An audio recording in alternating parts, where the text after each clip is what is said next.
Enough of this racket! Get out of here with that baby, right now! In the middle of the night, my husband was fed up with our baby's crying. He shouted angrily, and just like that, he drove me and our 3-month-old daughter out of our home. With the change of seasons, the mornings and evenings were beginning to get chilly, and it looked like it was going to rain any minute. I'm freezing! If we stay out here, we'll freeze to death. Without a wallet or a coat, I began to shiver as the cold seeped into my bones. Please, let us in! Despite my constant knocking, there was no response from inside. Helpless, I wrapped my crying child tightly in her blanket to keep her warm, and we continued to walk. I must protect my baby, at least. Wandering aimlessly in the night, I was exhausted and found myself sitting on a bench in the park, frozen to the core. As I gazed up at the sky, the events that led us here played back in my mind. How did we end up in this situation? Tears that I could no longer hold back streamed down my cheeks. My name is Olivia, and I am 31 years old. My parents divorced when I was in middle school, and my mother single-handedly sent me to college. 2 years ago, while crossing a pedestrian lane, she was hit by a car and passed away. In exchange for a huge accident compensation, I lost my only family member, leaving me in a state of despair. During this time, Benjamin, who was my college classmate and now my husband, was there to support me. Olivia, you can always lean on me when times are tough. His kind words comforted my aching heart, and we started dating. A year later, he proposed, and we got married. I was grateful that we were blessed with a child so soon, and I thought we could build a happy family. I'm pregnant. We're already 3 months along. What? Are you serious? I thought he would be thrilled, but since he learned about the pregnancy, my husband strangely became distant. Not only that, his attitude became increasingly cold. What is this dinner? Isn't this just fast food? I'm sorry. Morning sickness hit me hard. I couldn't cook. If you can't even manage now, I worry about the future. Useless. The only thing I could do was watch my husband's back as he stormed off after his harsh words. Even when my belly became heavy and bending down became a challenge, he wouldn't lend a hand. Still, I believed that once our baby was born, he would return to his kinder self. After the birth, he visited the hospital right away, but after that he never showed his face, claiming he was busy with work. When I was discharged, I had to take our daughter home alone. And that's when the real nightmare started. When my daughter and I got home, my husband began yelling loudly every night. The baby's crying is too noisy. I have work tomorrow. How am I supposed to sleep? I understand where my hardworking husband, who supports us, is coming from, but I can't seem to soothe our crying daughter. If only my mom was here. With each passing day, I felt a deepening rift between my husband and me, plagued by a sense of loneliness. Even though our daughter is very quiet during the day, when night falls, it's as if she senses her father's tense and angry mood and starts to cry. I don't know what to do anymore. This life is the polar opposite of the warm and happy family I envisioned. My husband leaves all childcare responsibilities to me, claiming he's busy with work. On his days off, he'd say he can't relax at home and would go out. Running around all day taking care of a baby left me exhausted, both physically and emotionally, and our daughter's night crying seemed to get worse each day as if she could sense my distress. One night, my husband's anger reached its peak. Get out of this house with that baby right now. I can't do that. Before I could finish my sentence, my daughter and I were thrown out into the cold night. Without keys, a wallet, or a cell phone, I couldn't go back home and was left feeling helpless. I wrapped my daughter tightly in a blanket to keep her warm, held her close, and just kept walking until I sat down on a bench, cursing my life. We were supposed to be happy, how did it come to this? As if expressing my inner turmoil, my daughter started crying again, but I was too worn out to move. Just as I was starting to feel faint from the cold, an older woman's voice called out, "Are you okay, Mom?" For a moment, I thought my deceased mother had come from the afterlife. I lifted my face to see a stranger looking worried. "What are you doing in such a cold place?" "My husband kicked me out because of our baby's crying." "Did you two have a fight?" "You'll catch a cold here, come stay at my place." "But..."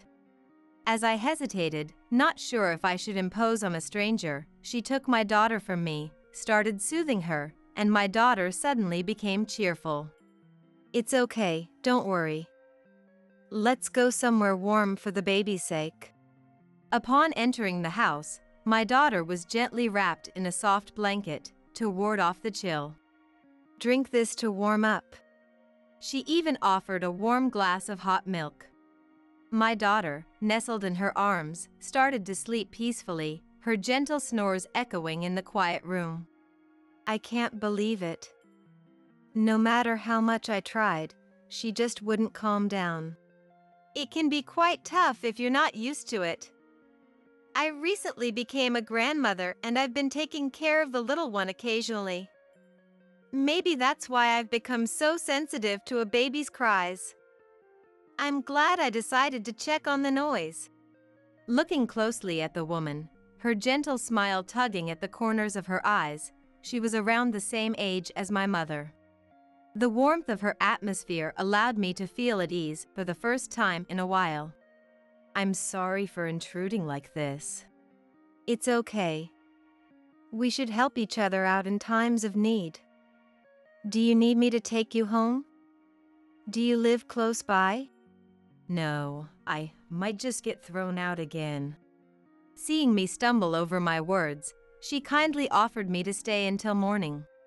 Her kindness moved me to tears again. "Thank you so much. My name is Olivia."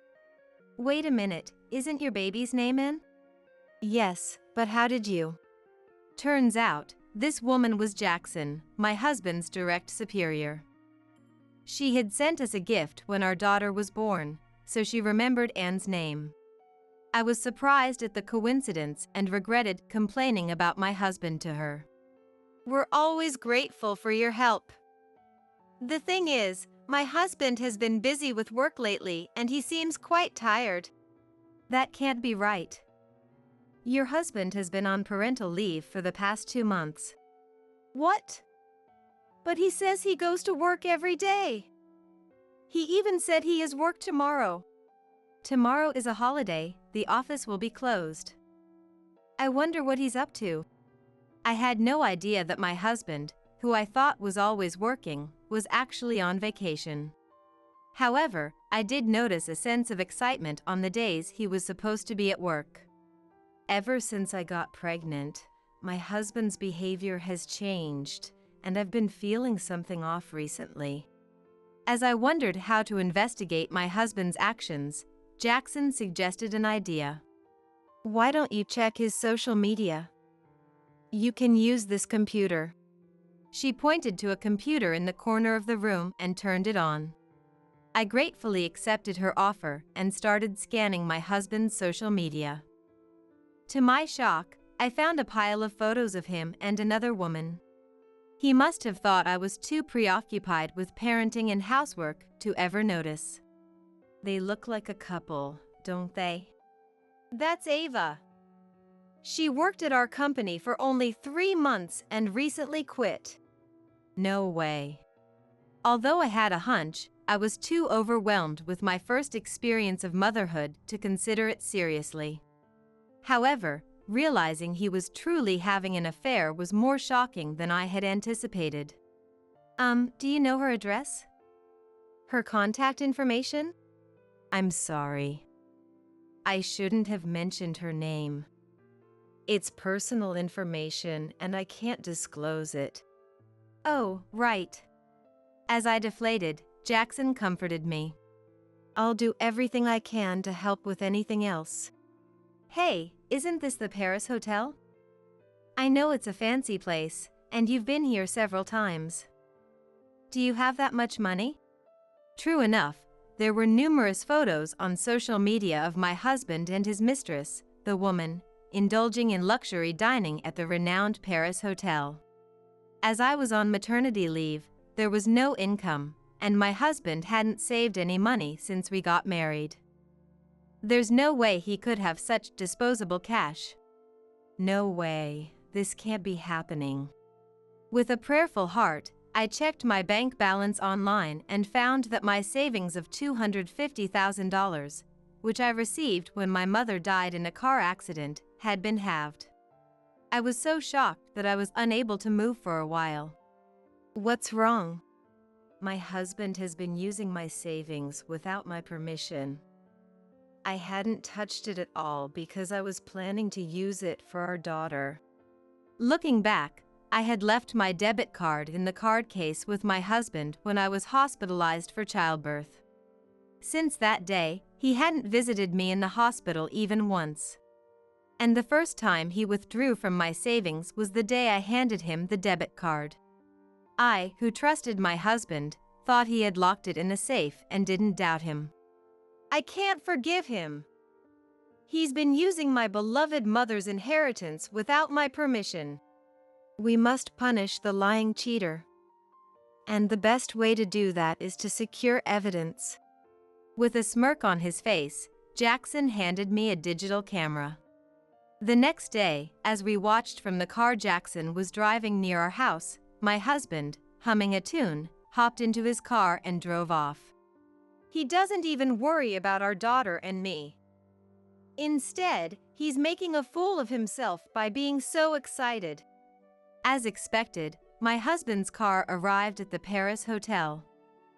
After a while, the mistress came and they casually linked arms and entered the hotel restaurant as if it were the most natural thing in the world.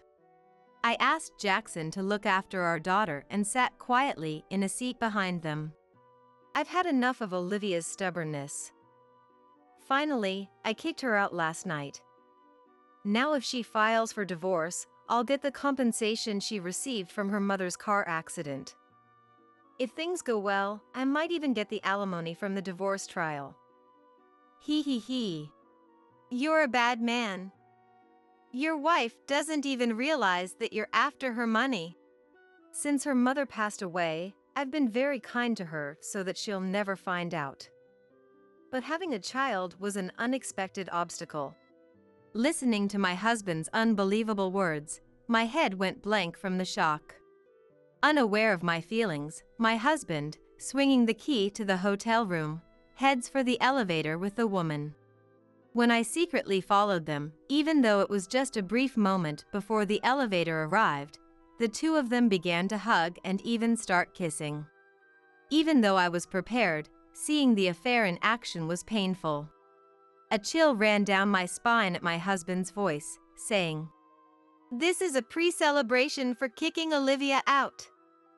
Let's have a blast today." Unable to speak up, the two of them were swallowed up by the elevator.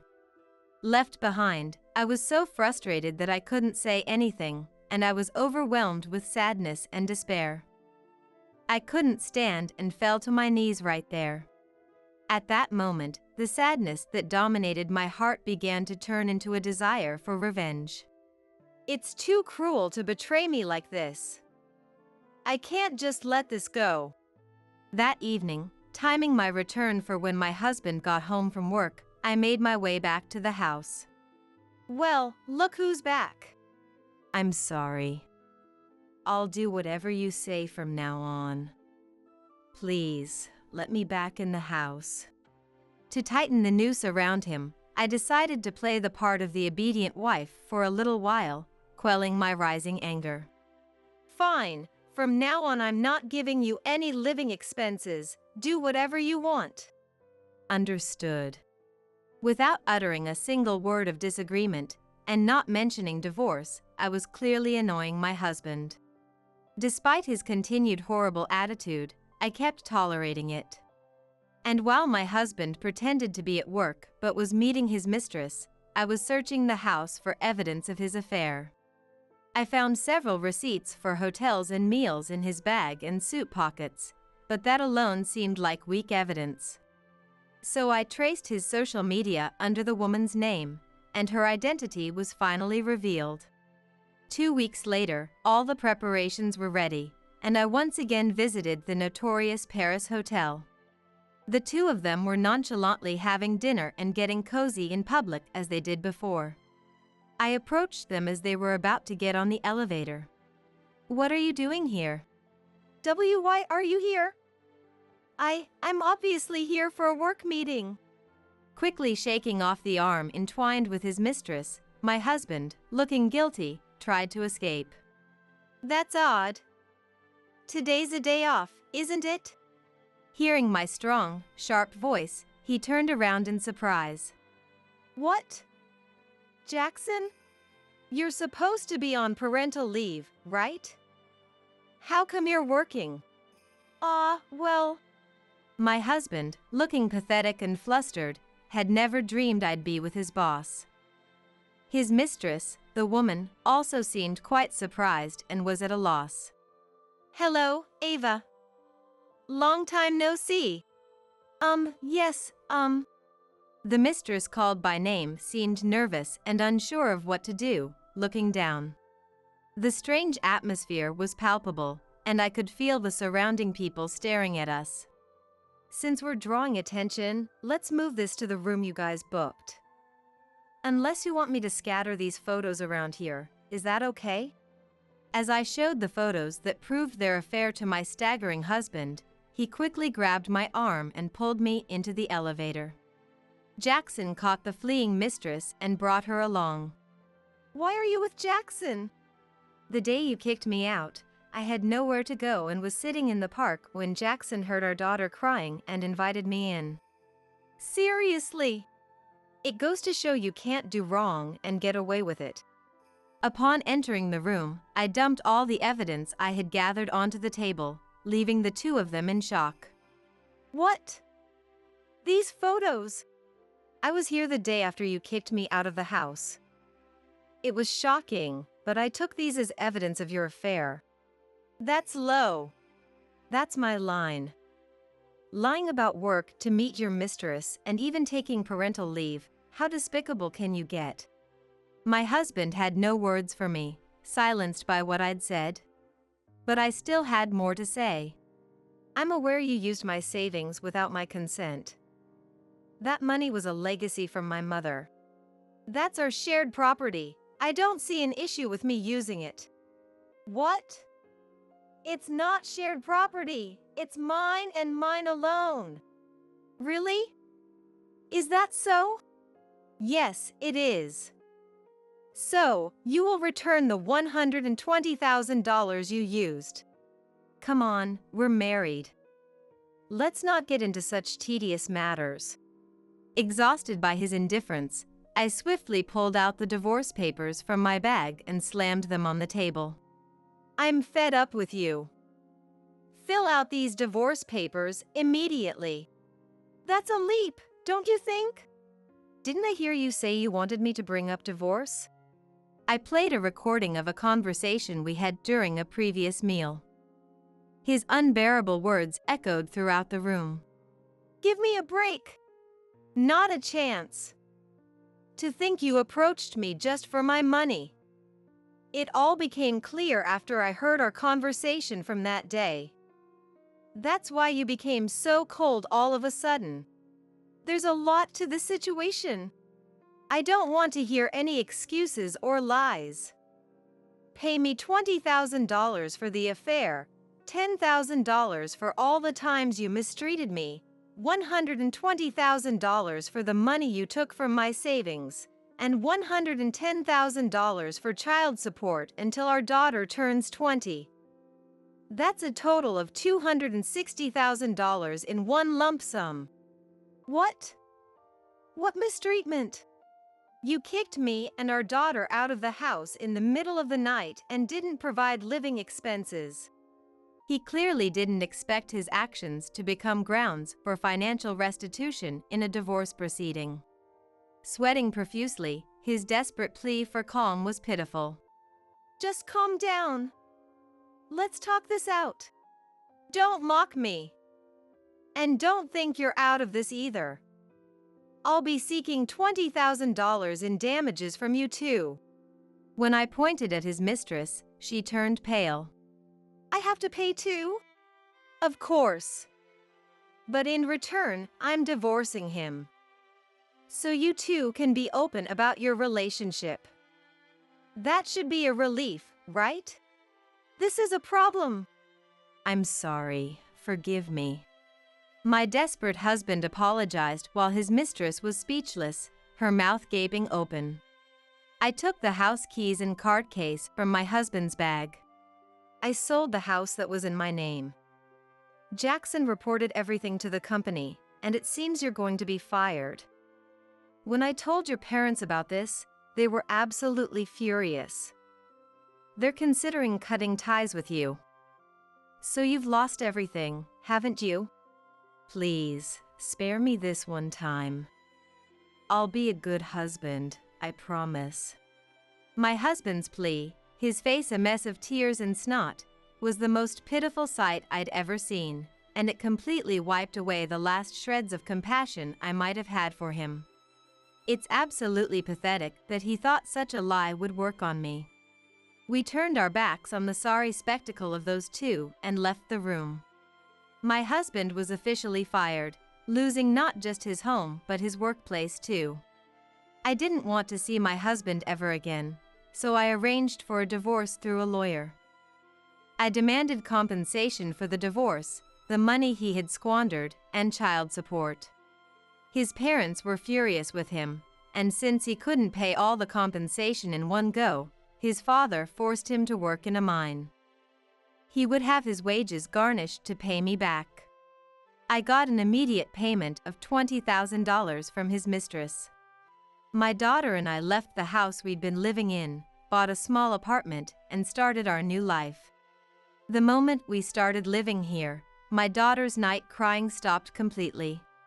I'm really grateful for Jackson, who worries about us and calls us every now and then. Together with my daughter, I will build a happy, smile-filled home.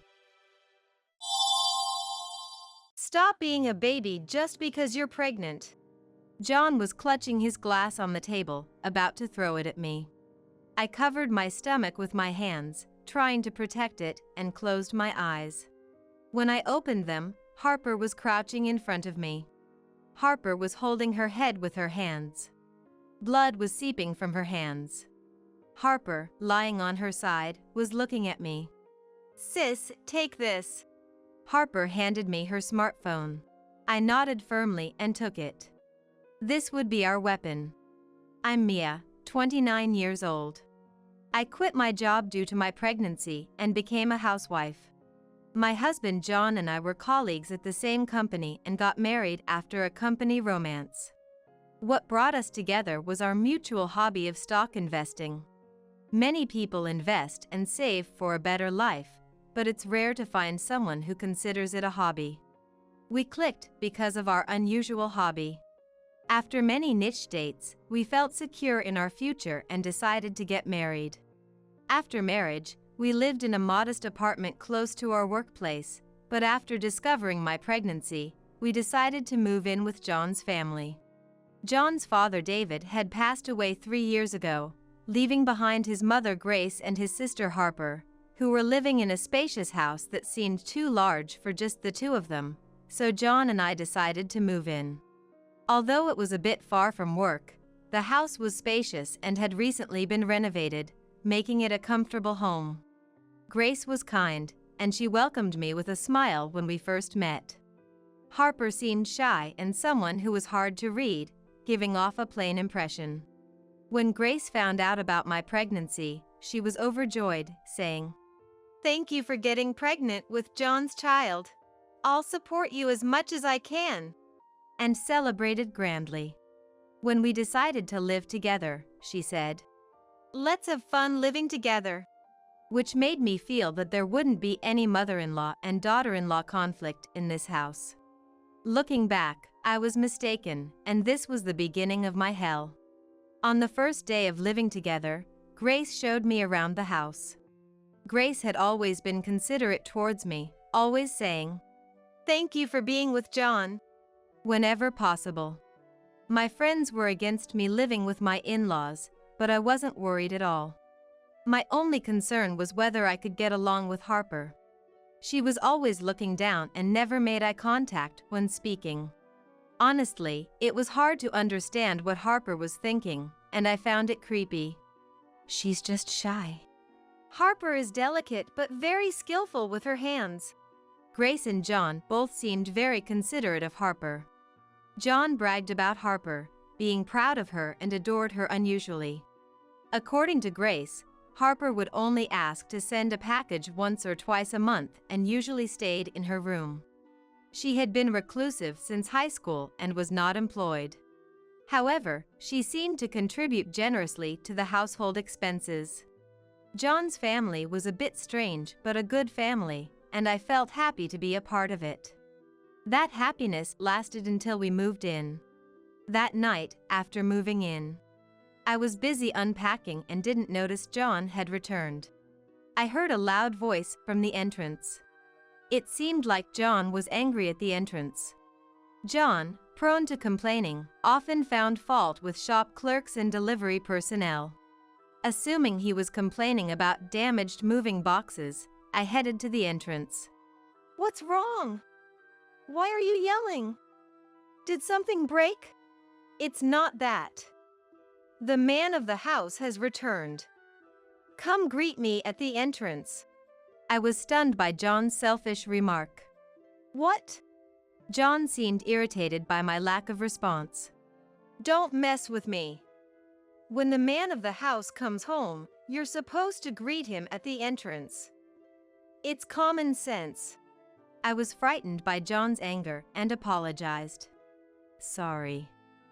I was busy unpacking." John glared at me with a red face. "Also, I'm the man of the house. I'm the head of the household. From now on, you should honor me when you speak to me." I was overwhelmed by his sudden change. That day, I was scolded by John for not preparing dinner and not getting the bath ready. Harper also came out of her room to see what was happening, but then she disappeared and didn't show her face again. After John went to bed, I cried in the bathroom. Why do I have to endure this treatment? I remembered the kind John before we got married. The days he took off his coat to cover me in the cold, the times he gently pulled me close when cars passed by. What was all that for? This isn't the real John. I tried to convince myself that he was just in a bad mood, that he's actually a kind and caring person. Otherwise, I couldn't see how I could continue with this marriage. I used to be so happy, but now all I feel is anxiety. And it seemed like everyone was against me, with no allies. All I could do was hope that John's mood would improve by tomorrow. But my faint hope was quickly dashed. John's attitude the next morning was the same as the night before. "Hey, or you." He would refer to me as so, not calling my name. "Hey, you must always obey Mom," he said, treating me more like a slave than a housewife. "Work for Harper's sake." John kept saying it was for Harper's sake. His affection for Harper was abnormal.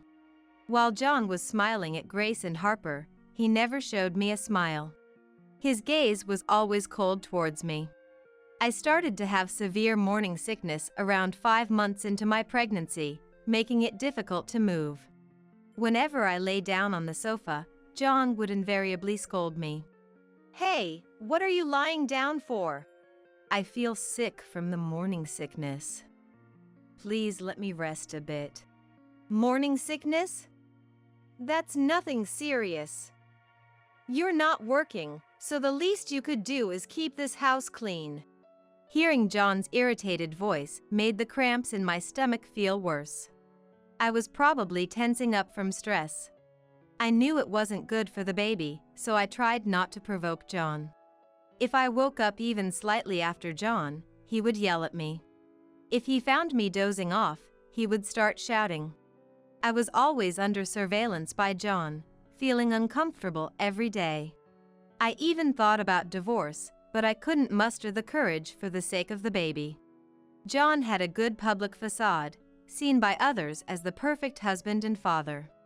Most texts from friends where I used to work would be like, "I'm jealous that John is your husband."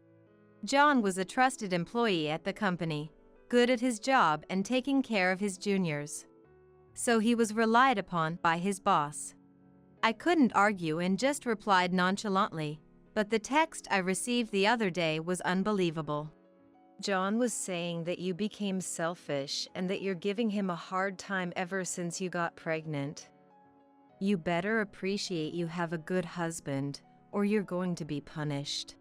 Reading that text, I lost all hope. John was playing the perfect husband outside and making me out to be the villain.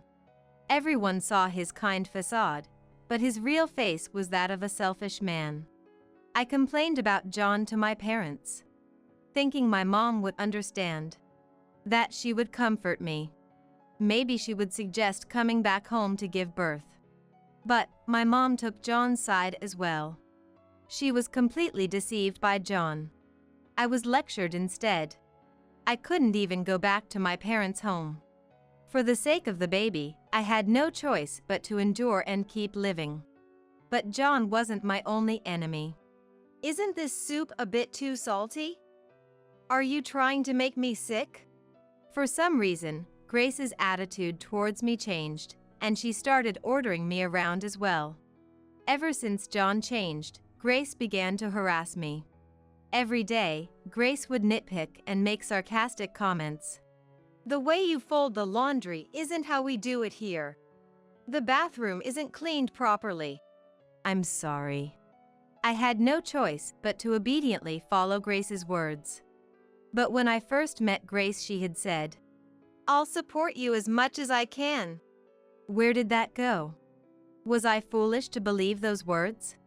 Grace took advantage of me doing all the housework to laze around during the day or go out to lunch with her friends. And she would always instruct me to make John's favorite dishes. Moreover, she specified shopping at high-end supermarkets. John's favorite dishes take a lot of effort and time to prepare. While feeling dizzy from morning sickness, I somehow managed to cook, and without any appetite, I sat down at the dining table, only to find that somehow the dishes were credited to Harper, with John stuffing his cheeks while lowering the corners of his eyes. "Harper prepared the meal again today. You really did a great job, Harper." Unbelievably, all my household chores were being credited to Harper. Harper made all the dishes, and she's also doing the cleaning and laundry. Grace explained to John. Harper, who stays in her room, wasn't there. I wonder how it feels to be praised for something you didn't do. What could Harper be thinking, staying in her room all this time? The harassment towards me wasn't just psychological. John didn't give me any living expenses. Before we got married, we agreed to contribute to a joint account. But John's portion never got deposited. I've been dipping into the savings my parents gave me before marriage and even used up my investment earnings. Recently, I almost had my debit card from my single days taken away. I resisted desperately to keep it. After that, the treatment I received from John and Grace was terrible. Thinking only about protecting the unborn child, I continued my daily chores. Such a life couldn't last. My mind and body were nearing their limits. Struggling to get by, I reached 8 months of pregnancy. One holiday, I spent the morning listening to Grace's complaints while doing the cleaning and laundry. I had to rest frequently because of the tightness in my stomach and could hardly move. Grace, who should understand the difficulties of late pregnancy, pretended not to notice and complained. After complaining, Grace left saying she had plans with friends. John had gone out for golf since the morning. Unable to move due to the physical strain of daily work, I reluctantly hired a housekeeping service. In the afternoon, the housekeeper came and did the cleaning, laundry, grocery shopping, and even meal prep. Feeling relieved that the chores were done, I collapsed on the sofa, unable to keep my eyes open. I needed to put away my half-drunk glass on the table or John would scold me. I must tidy up. But my consciousness faded. I woke up with a pain in my thigh. John was looking down at me with a furious expression. I instinctively rubbed my thigh, apparently kicked by John. Hey, what are you doing? Instead of looking at John, I looked upstairs. Harper was peering down. I hurriedly apologized. I'm sorry, I wasn't feeling well and must have fallen asleep. Pregnancy is no excuse to slack off on household chores. John kicked my thigh again. I grimaced in pain. Why are you letting a housekeeping service do the chores? John was holding the housekeeping contract in his hand. I had left the contract on the table, intending to put it away but fell asleep. Normally, I would apologize, but I had reached my limit. I sighed.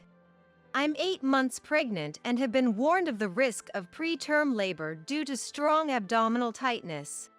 Pregnancy isn't an illness. What are you slacking off for? I stared at John. Who does he think the father of this child is? You went out to enjoy golf. My body is at its limit. I mustered the courage to confront John. John clenched his fists, trembling with anger. Despite my fear, I felt more indignant towards John. Let me rest a bit. I hired the housekeeping service with my own money. There's nothing wrong with that. John was about to retort angrily, but I couldn't take in his words. I ignored him and closed my eyes. John's loud yelling made me open my eyes again. He was clutching a glass on the table, about to throw it at me. I covered my stomach with my hands and closed my eyes. Then I heard the sound of breaking glass. When I opened my eyes, Harper was crouched in front of me. Harper was holding her head with her hands. Blood was seeping from her hands. Harper, are you okay? I jumped up and called out to her. Harper, still crouching. I'm okay, she replied in a weak voice. The floor was staining with blood. John stood there, dumbfounded. Even when I called out to John, he remained frozen, clutching his head. Despite being shaken, I managed to call for an ambulance. With Harper still crouched down, I brought a towel and pressed it against her head. The towel quickly soaked with blood. The amount of blood made me fear for Harper's life. I was terrified, but I knew Harper was the real victim here. Wanting to comfort her, I hugged her as tightly as I could. After a while, I heard sirens, and the ambulance arrived. I managed to help Harper stand up and walked her to the entrance, supporting her. John, in a panic, I'm not to blame. It's your fault for not doing the chores, kept muttering. At the entrance, I told John to accompany us in the ambulance. However, Harper objected. My brother? No, he's the one who hurt me. I don't want him. John looked displeased, but said nothing more. Urged by the paramedics, I got into the ambulance. Harper, lying down, looked at me. Sis, take this. Harper handed me her smartphone. I nodded and took it firmly. This would become our weapon. I thanked Harper. Upon arriving at the hospital, Harper was immediately taken to the treatment room. I had informed John of the hospital's name where Harper was taken. While waiting for Harper's treatment, John and Grace arrived. What did you do to Harper? Grace immediately directed her anger at me upon arrival. I wanted to retaliate but restrained myself due to being in a hospital, mindful of other patients. Grace, undeterred by the surroundings, loudly complained to me. I won't forgive you if Harper's work is affected. I was astounded by her concern. Grace was more worried about Harper's loss of income than her well-being. Harper's profession is a jewelry designer. She designs rings, earrings, and bracelets from her room. Highly popular and contracted with major jewelry brands. Harper's income must be significantly higher than John's annual salary. Grace's primary concern seemed to be the potential loss of income. Such a terrible mother. The seldom used car and probably even their house were likely purchased with Harper's earnings. It was exactly as I had heard from Harper. Harper had once told me, "Mom cares more about my money than me." Watching Grace blame me, John started accusing me as well. That's right, it's your fault. This happened because you slacked off on the chores. It's all your fault. While they berated me nonsensically, two men in suits approached from behind. I interrupted John and Grace's complaints. Should we ask these gentlemen here if I'm really to blame? John and Grace turned around in surprise. These are the police officers I called. John and Grace were shocked. Why would you call the police? Because this is a serious assault case. John threw a glass, and Harper got seriously injured. What are you talking about? You did it. How could they twist the story like that? I stared at John, who averted his eyes.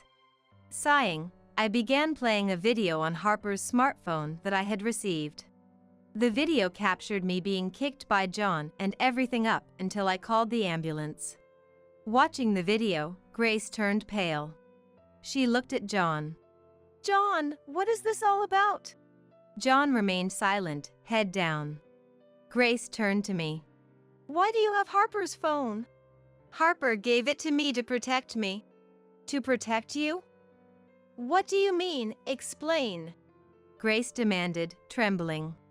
In this household, I had one ally. Harper was on my side. From the day we moved in, Harper was aware of Grace's harassment and John's violence. She occasionally came out of her room to check on me. Horrified by how badly I was treated, and decided to leave evidence by installing hidden cameras around the house. I showed Grace additional footage. Everything you've done to me is captured here. The footage, complete with audio, captured John's verbal abuse and Grace's dehumanizing behavior, eliciting puzzled looks from the police officers present. John and Grace's faces contorted. Who's the real culprit here? I smiled maliciously. But why would Harper side with you? I smiled broadly. That's because Harper was bullied and exploited by you. I said in a low, menacing voice. Harper, too, was a victim of Grace. John and Grace, perhaps intimidated by my presence, took a step back. Until John and I lived together, Harper was harassed by Grace. Harper started her career as a jewelry designer while a student, initially earning very little. Grace, frustrated that Harper's pursuit was not profitable, tried to kick her out. It was David, still alive at the time, who stopped her. David created a bank account specifically for Harper and provided financial support. Eventually, Harper's talent was recognized, and she started earning an income, but by then, David had passed away. Harper planned to leave home to escape Grace, but found herself unable to do so when Grace took control of her bank account. For Grace, keeping Harper at home meant having more income. Moreover, with Harper around, John would often return home. This made Grace even less willing to let Harper go. Grace was frequently harsh to Harper. She repeatedly say, John is my only real child. Harper had a boyfriend and considered eloping when our living together was decided. And that's when the harassment shifted towards me. The night we moved in, I was berated by Grace and ended up crying in the bathroom.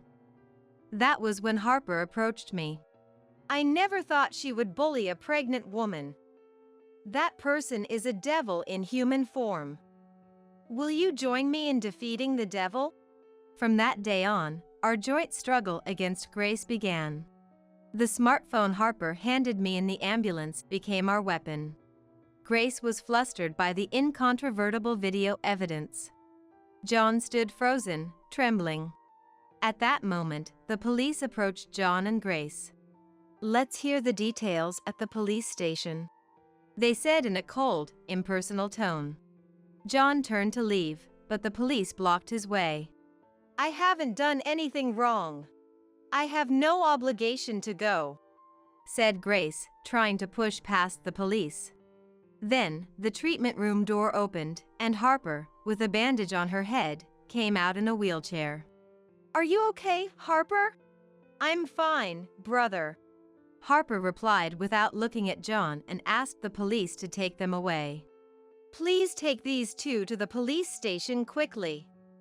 I'll do anything.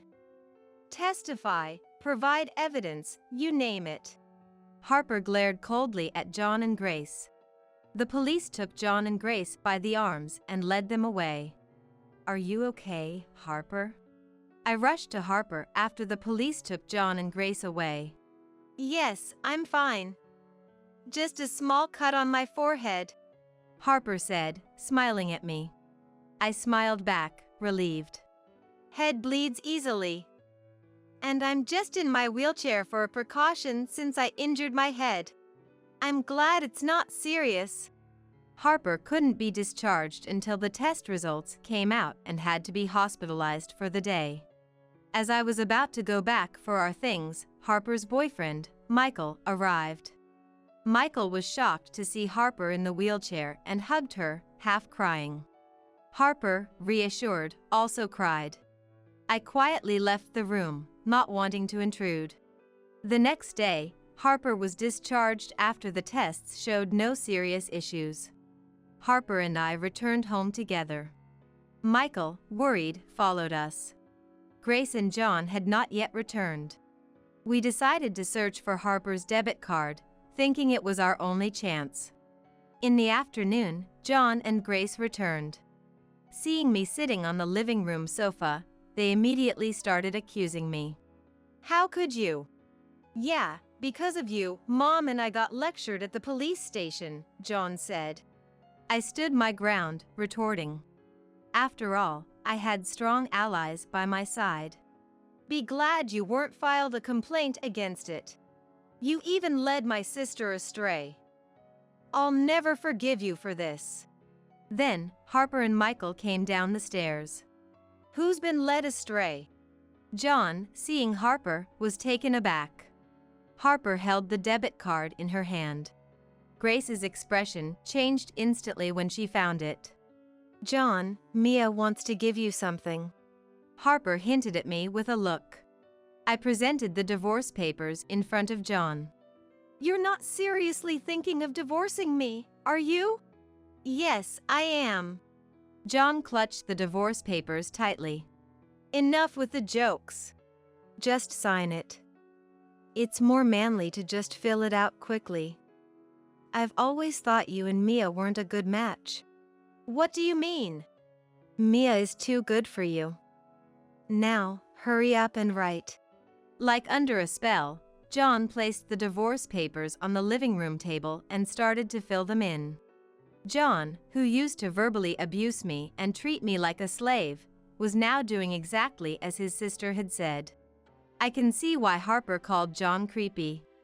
Even as he filled out the divorce papers, John kept looking at Harper. I snatched the divorce papers as if to claim them. Submitting these would sever my ties with this house. Shall we go then? John tried to reach out to Harper. Unperturbed, Harper took Michael's hand and headed for the entrance. I gave John and Grace a cold look. I will never forget what you did to me, Grace. And don't you forget either, John. With that, I left the house with Harper and the others. This isn't over yet, I muttered to myself. I sent an email to John's workplace, dubbing it a divorce notification. I also sent a video to my friend at his workplace. Now, everyone will see John's true colors. Lately, he hasn't been talking to anyone. My friend emailed me. I think John's going to quit his job soon. Later, I consulted a lawyer for free advice and filed for divorce alimony and child support. Given John's nature, I also requested a restraining order to prevent stalking. I agreed not to file a police report in exchange for getting the child support in a lump sum. Now, I won't have to worry about non-payment.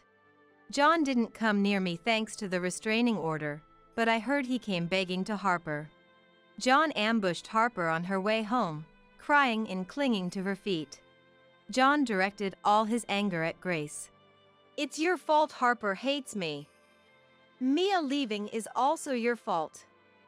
You took away all my happiness. After lashing out at Grace with his grievances, he left the house.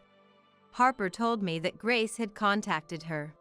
Grace seems to be living like a recluse, concerned about the neighbors' eyes. To that Harper told me, "This is the retribution for what she did to me." with a cold look. 2 months later, I gave birth to a healthy boy. Harper was there for the birth. "I want to have a cute baby like yours someday." Michael, standing behind her, blushed, which I found adorable. I sent the video to my parents, who had blindly trusted John and refused to believe me. My parents apologized profusely and went to complain to Grace. Their house had become littered with trash with no one cleaning. Grace's response was slow, even to their complaints, and my parents left feeling terrified. Anyway, I have a son who is the apple of my eye and a strong friend named Harper. Life as a single mother will have its challenges, but it seems like it will be enjoyable. I still have the money I saved from investments before marriage, and it's doing well, so there's no rush to return to work. Seeing how remorseful my parents are, it might be nice to go back home. I'm considering taking it easy at my parents' house for a while.